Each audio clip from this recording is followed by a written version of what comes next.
हरे कृष्णा। जय श्री लक्ष्मी नारायण भगवान की जय। श्री सत्यनारायण भगवान की जय।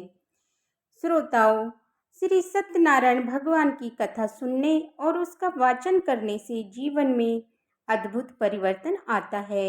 ये कथा विशेष रूप से कलयुग के समस्त पापों को धोने वाली मानी जाती है, क्योंकि इस युग में व्यक्ति के पापों का नाश केवल और केवल भगवान की परम कृपा से ही संभव होता है। जो भी भक्त श्रद्धा और भक्ति से श्री सत्यनारायण की कथा का श्रवण करता है, वो न केवल अपने वर्तमान जीवन के संकटों से उबरता है, बल्कि उसके पूर्व जन्म के पाप भी नष्ट हो जाते हैं और नरक की यातना और भयंकर कष्टों से मुक्ति मिलती है और भगवान की कृपा से घर में सुख शांति और समृद्धि का वास होता है। परिवार में आपसी कलेश समाप्त होते हैं और दरिद्रता भी दूर होती है। ये कथा हर गृहस्थ के लिए अमूल्य रत्न है, जो उनके जीवन को सभी प्रकार से सुखमय बना देती है। तो आइए प्रोस्ताव भगवान श्री गणेश जी का नाम लेकर आज की इस पवित्र और सभी प्रकार के सुखों को प्रदान करने वाली श्री सत्यनारायण भगवान की कथा का श्रवण करते हैं। सभी मिलकर बोलिए, श्री गणेश जी भगवान की जय, श्री सत्यनारायण भगवान की जय। कथा से पहले हम सब भगवान श्री सत्यनारायण का ध्यान करते हैं, जिनका स्वरूप शांति से पूर्ण है, जो शेष नाग पर शयन करते हैं और जिनकी नाभि में कमल है। वे देवताओं के ईश्वर हैं, जो समस्त संसार का आधार है, जो आकाश के समान असीमित है, जिनका रंग मेघ अर्थात बादलों के समान है और जिनका रूप जो श्री लक्ष्मी जी के पति हैं, जिनके नेत्र कमल के समान सुंदर हैं और जो योगियों के ध्यान में सदैव विराजमान रहते हैं। हम सब उन भगवान श्री विष्णु जी की वंदना करते हैं, जो संसार के सभी भयों का नाश करने वाले और समस्त लोकों के मात्र स्वामी है। प्रेम से बोलिए, श्री सत्यनारायण भगवान की जय, श्री लक्ष्मी नारायण भगवान की जय।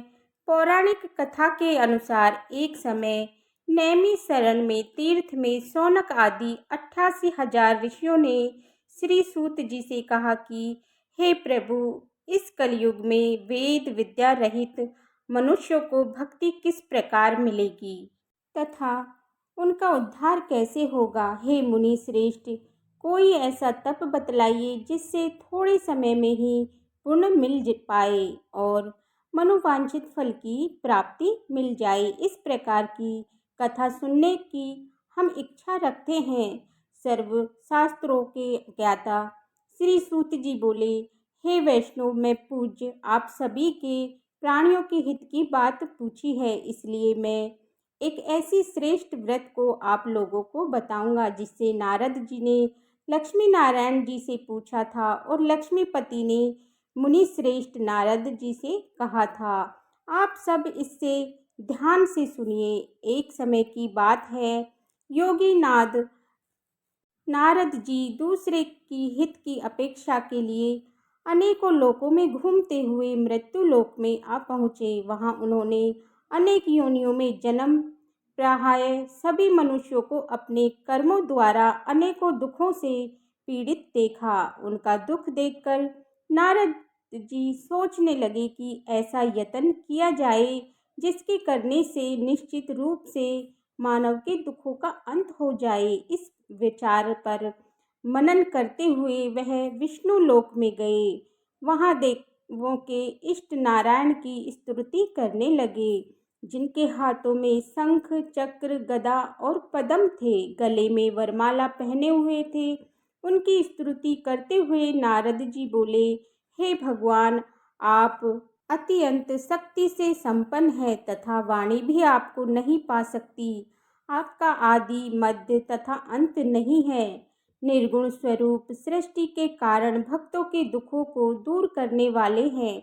आपको नमस्कार है। नारद जी की स्तुति सुनकर विष्णु भगवान बोले कि हे मुनि श्रेष्ठ, आपके मन में क्या बात है, आप किस काम के लिए पधारे हैं, उसे निसंकोच होकर कहिए। इस पर नारद मुनि बोले कि मृत्यु लोक अनेक योनियों में जन्म मनुष्य अपने कर्मों के द्वारा अनेकों दुखों से दुखी हो रहे हैं। हे नाथ, आप मुझ पर दया रखते हैं तो बताइए कि वो मनुष्य थोड़े प्रयास से ही अपने दुखों से कैसे छुटकारा पा सकते हैं। भगवान श्री हरि बोले कि हे नारद मुनि, की भलाई के लिए तुमने बहुत ही अच्छी बात पूछी है। जिसके करने से मनुष्य मोह से छूट जाता है, वह बात मैं आपसे कहता हूँ, उसे सुनो। स्वर्ग लोक वह मृत्यु लोक में दोनों में एक दुर्लभ उत्तम व्रत है जो पुण्य देने वाला। आज प्रेम वश होकर मैं तुमसे आपसे कहता हूँ। श्री सत्यनारायण भगवान का यह व्रत विधि विधान से करने से मनुष्य तुरंत ही सुख भोग कर मरने पर मोक्ष को प्राप्त होता है।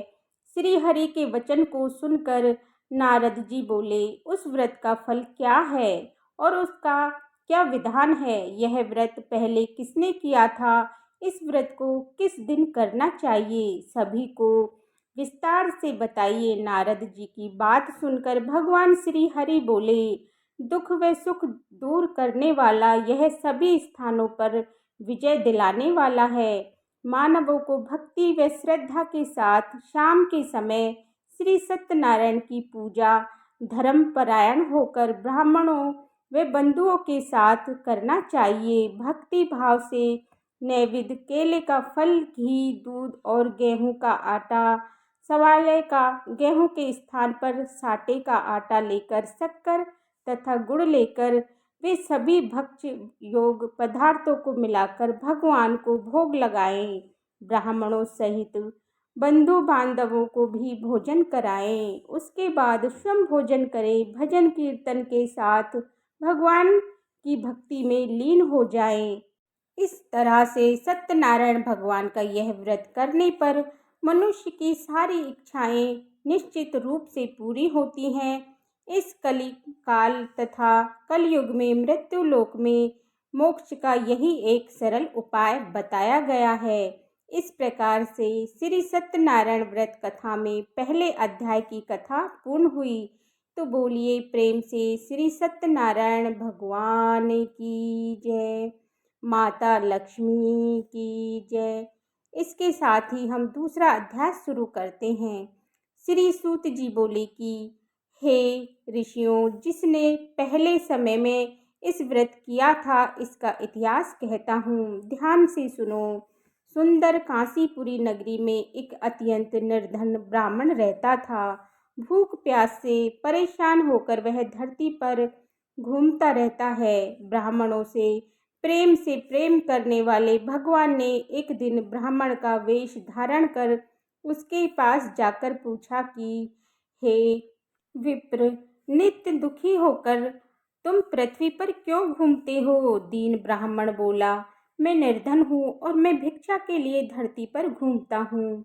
हे भगवान, यदि आप इसका कोई उपाय जानते हो तो बताइए। व्रत ब्राह्मण कहते हैं कि श्री सत्यनारायण भगवान मनोवांछित फल देने वाले हैं, इसलिए तुम इनका पूजन करो। इससे करने से मनुष्यों को सभी दुखों से दूर हो जाता है।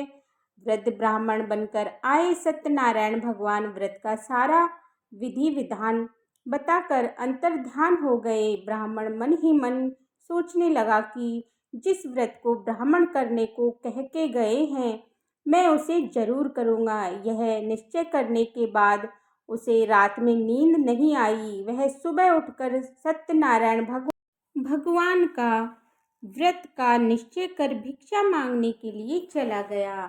उस दिन ब्राह्मण को भिक्षा में बहुत सा धन प्राप्त हुआ, जिससे उसके बंधु बांधवों के साथ लेकर के श्री सत्यनारायण भगवान का व्रत संपन्न किया।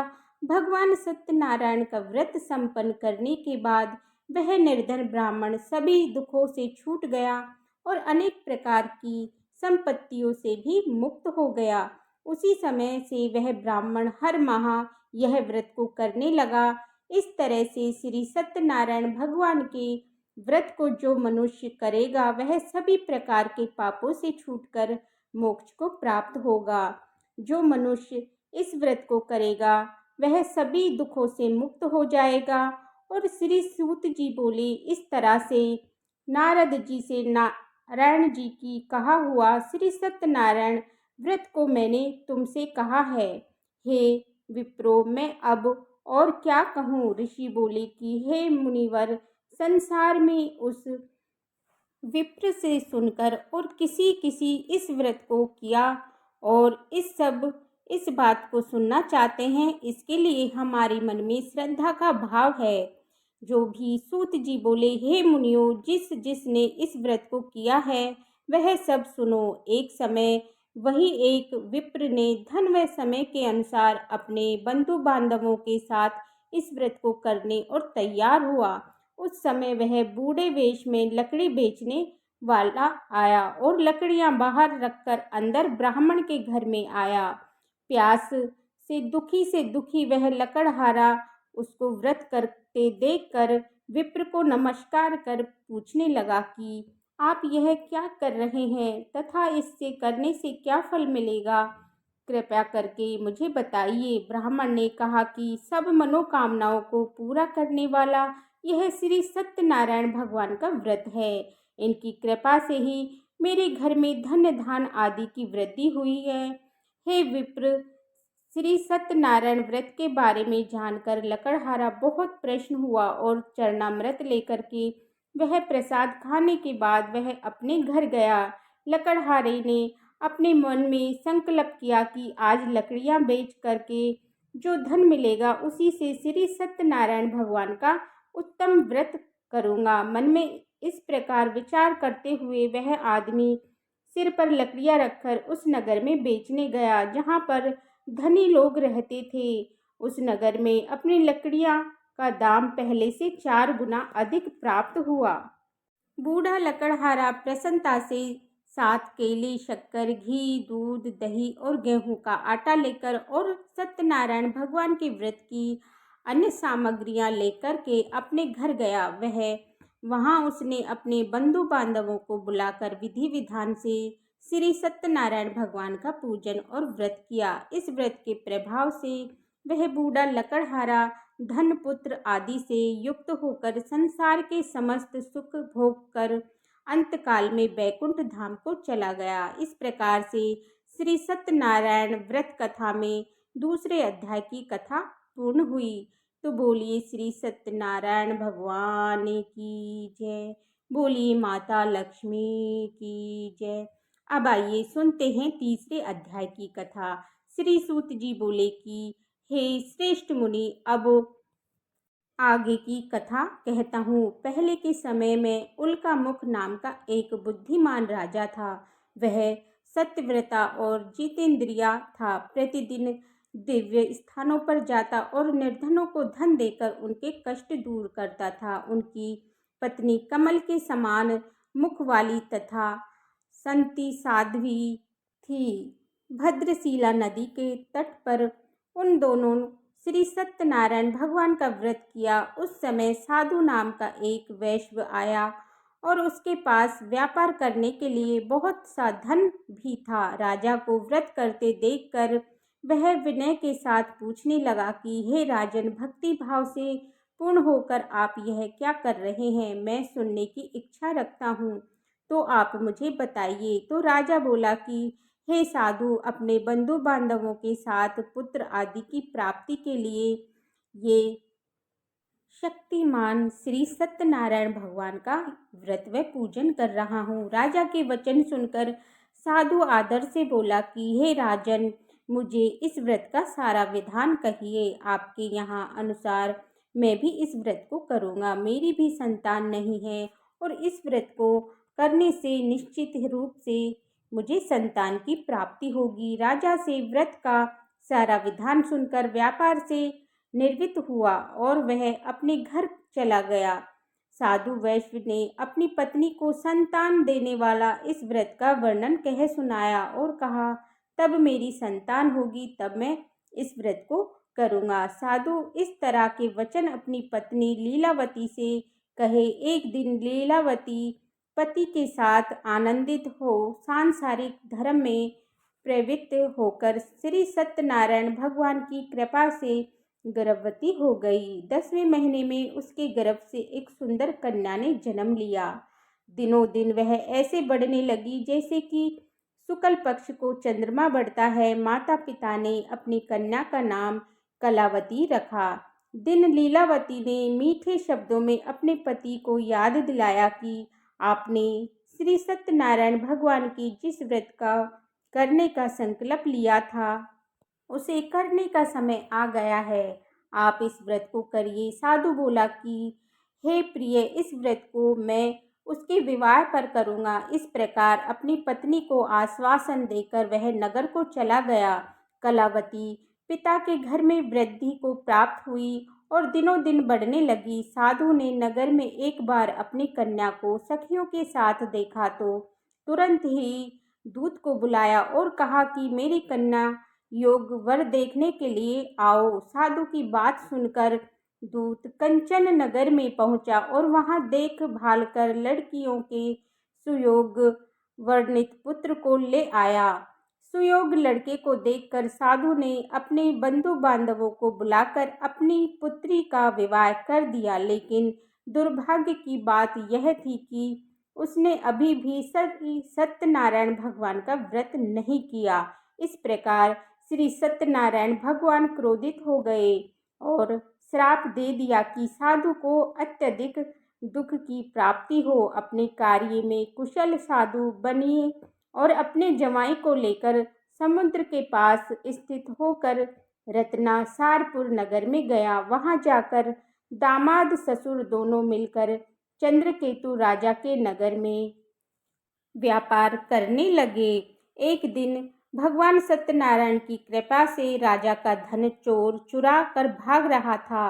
उसने राजा के सिपाहियों को अपना पीछा करता देख अपना चुराया हुआ धन वहां रख दिया जहां पर साधु अपने जमाई के साथ ठहरा हुआ था। राजा के सिपाहियों ने साधु वैश्य के पास राजा का धन पड़ा देखा तो वह ससुर जमाई दोनों को बांधकर प्रसन्नता के साथ राजा के पास ले गया और कहा कि उन दोनों चोरों को हम पकड़कर ले आए हैं, आप आगे की कार्रवाई कीजिए।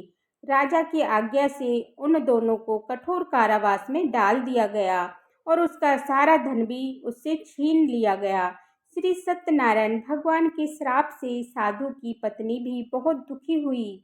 घर में जो धन रखा था उसे चोर चुरा कर ले गए। शारीरिक तथा मानसिक पीड़ा वह भूख प्यास से अधिक दुखी हो अन्न की चिंता में कलावती घूमते हुए एक ब्राह्मण के घर में गई। वहां उसने श्री सत्यनारायण भगवान का व्रत होते देखा। फिर कथा भी सुनी। वह प्रसाद ग्रहण कर रात को घर वापस आई। माता ने कलावती से पूछा कि हे पुत्री, अब तक तुम कहाँ थी? तेरे मन में क्या है? कलावती ने माता से कहा, हे माता, मैंने एक ब्राह्मण के घर में श्री सत्यनारायण भगवान का एक व्रत देखा है।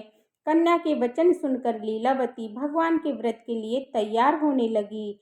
लीलावती ने बंधुओं सहित श्री सत्यनारायण भगवान और उनसे वर मांगा, मेरे पति तथा जमाई सीधे घर आ जाए। साथ ही यह भी प्रार्थना की कि हम सबका अपराध क्षमा करें। श्री सत्यनारायण भगवान इस व्रत से संतुष्ट हो गए और राजी हो गए और राजा चंद्रकेतु को सपने में दर्शन देकर कहा कि हे राजन, तुम उन दोनों वैश्यों को छोड़ दो और तुमने उनका जो भी धन लिया है उसे वापस कर दो। अगर ऐसा नहीं किया तो मैं तुम्हारा धन, राज और संतान सभी को नष्ट कर दूंगा। राजा को यह सुनकर कहकर वह अंतर्ध्यान हो गए। प्रातःकाल सुबह राजा ने अपना सपना सुनाया। फिर बोले, अपने वर्णित पुत्रों को कैद से मुक्त कर दो और सभा में ले आओ। दो ने आते ही राजा को प्रणाम किया। राजा मीठी वाणी में बोले कि हे महान भावों, भाग्यवश ऐसा कठिन दुख प्राप्त हुआ है, लेकिन अब तुम्हारे कोई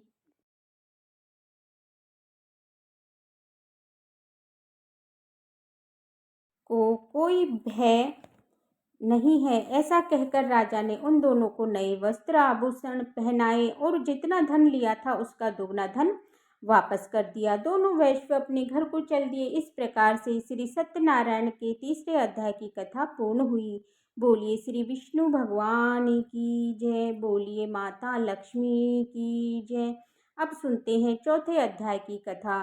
श्री सूत जी बोले, वैसे ने मंगलाचार कर अपनी यात्रा आरंभ की और अपने नगर की ओर चल पड़ा। उसके थोड़ी दूर जाने पर एक दंडीकारी श्री सत्यनारायण ने उससे पूछा कि हे साधु, तेरी नाव में क्या है? वे मानी वर्णित हंसते हुए बोला कि हे दंडी, आप क्यों पूछते हो? क्या धन लेने की इच्छा है? मेरी नाव में तो बेल व पत्ते भरे हैं। वैसे के कठोर वचन को सुनकर भगवान बोले कि तुम्हारा वचन सत्य हो। दंडी ऐसे वचन सुनकर वहां से दूर चले गए। कुछ दूर जाकर समुद्र के किनारे बैठ गया। दंडी के जाने के बाद साधु वैसे ने नित्य क्रिया के पश्चात नाव को ऊंची उड़ते हुए देखकर अचंभा माना और नाव में बेल पत्ते आदि देखकर वह मूर्छित होकर जमीन पर गिर पड़ा।